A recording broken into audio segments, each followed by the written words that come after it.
ان کے لب رنگی کی نچھاور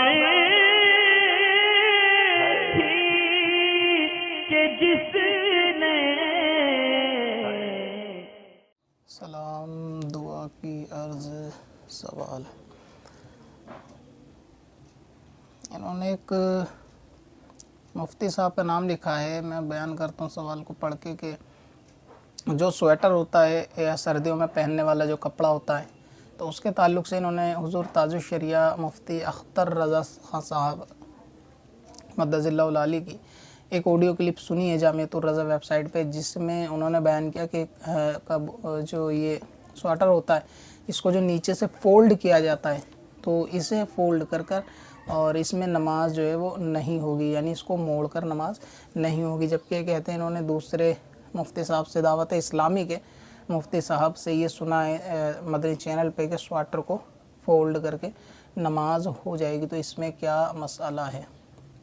ایک تو یہ کہ تاج الشریعہ اور دعوت اسلامی، یعنی آپ سمجھ سکتے ہیں دونوں کا ایک ساتھ سوال کو آپ اگر کہیں پیش کریں گے تو ظاہر سی بات ہے جو جس کا چاہنے والا ہوگا وہ اس میں زیادہ معاملے کو طول دے گا، اور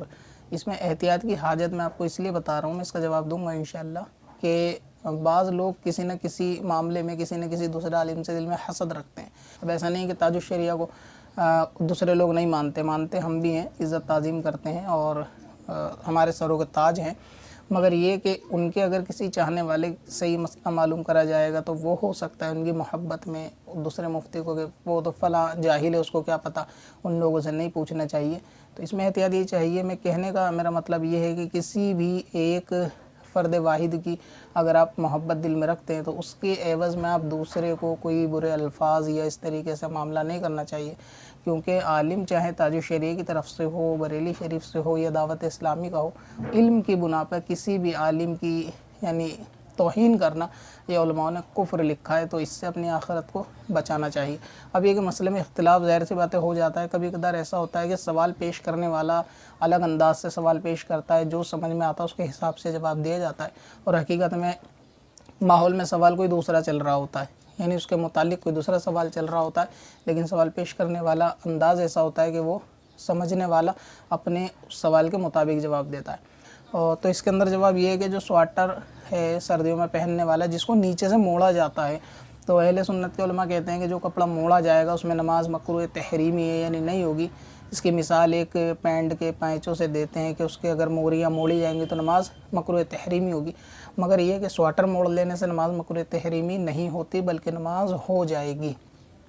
اس کی وجہ یہ ہے کہ جو کپڑا عرف عام پر مڑا ہوا ہوتا ہے، یعنی یہ خلاف معاش نہیں ہوتا بلکہ مطابق معاش ہوتا ہے، تو ایسے مڑے ہوئے کپڑے کے اندر نماز مکروہ نہیں ہوتی۔ اس کو میں آپ کو آسان سمجھاؤں، جیسے پینٹ کے پیچوں کو سیدھا رکھنا یہ زمانے کے مطابق ہے، اور اس کو فولڈ کر لینا یہ زمانے کے مطابق نہیں بلکہ زمانے کے خلاف ہے، کیونکہ اکثر عوام جو پہنتی ہے پینٹ وہ سیدھے پیچے پہنتی ہے، کوئی اس کو فولڈ نہیں کرتا، اور یہ دیکھنے میں بھی بہت عجیب اور گنواروں والا سا طریقہ لگتا ہے۔ تو اس لیے ایسا لباس کے جو خلاف شرع بن جائے آدمی کے موڑنے سے، تو اس طرح موڑنے سے نماز مکروہ تحریمی ہوگی۔ لیکن وہ ایک ایسا لباس ہے کہ جو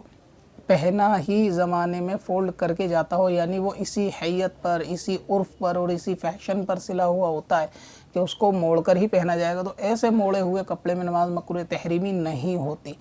اس کی مثال اس طرح کہ جیسے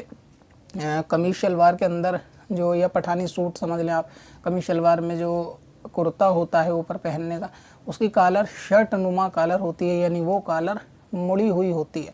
تو اس میں نماز مکروہ تحریمی نہیں ہوتی۔ اگر یہ حکم دیا جائے گا کہ جو کپڑا موڑا جائے نماز مطلقاً مکروہ تحریمی ہے، تو پھر قمیص شلوار کے اندر بھی آدمی کی نماز مکروہ تحریمی ہو جائے گی، کیونکہ اس کا کالر بھی یہاں سے مڑا ہوا ہوتا ہے، یعنی فولڈ ہوتا ہے۔ تو کیونکہ اس میں نماز اسی لیے مکروہ نہیں ہے کیونکہ اس کالر کو فولڈ کر کے پہننے ہی کا سماج میں جو ہے وہ رواج ہے، تو یہ کپڑا خلاف رواج نہیں بلکہ مطابق رواج ہے، تو اس میں کوئی حرج نہیں۔ تو اب اسی بنیاد پہ آپ سویٹر کو لیں کہ جو سویٹر ہوتا ہے نیچے سے جو فولڈ کیا جاتا ہے، تو اس کو اگر وہ نیچے سے اتنا بڑا ہوتا ہے 4 انگل کا کہ اس کو فولڈ کرنے ہی کا رواج ہے، تو جب اس کو نیچے سے موڑا جائے گا اس کا اصلی پہننے کا مقصد وہ تبھی ہوگا، یعنی اس کے مطابق جس حیت پہ سلا ہوا اس کا وہ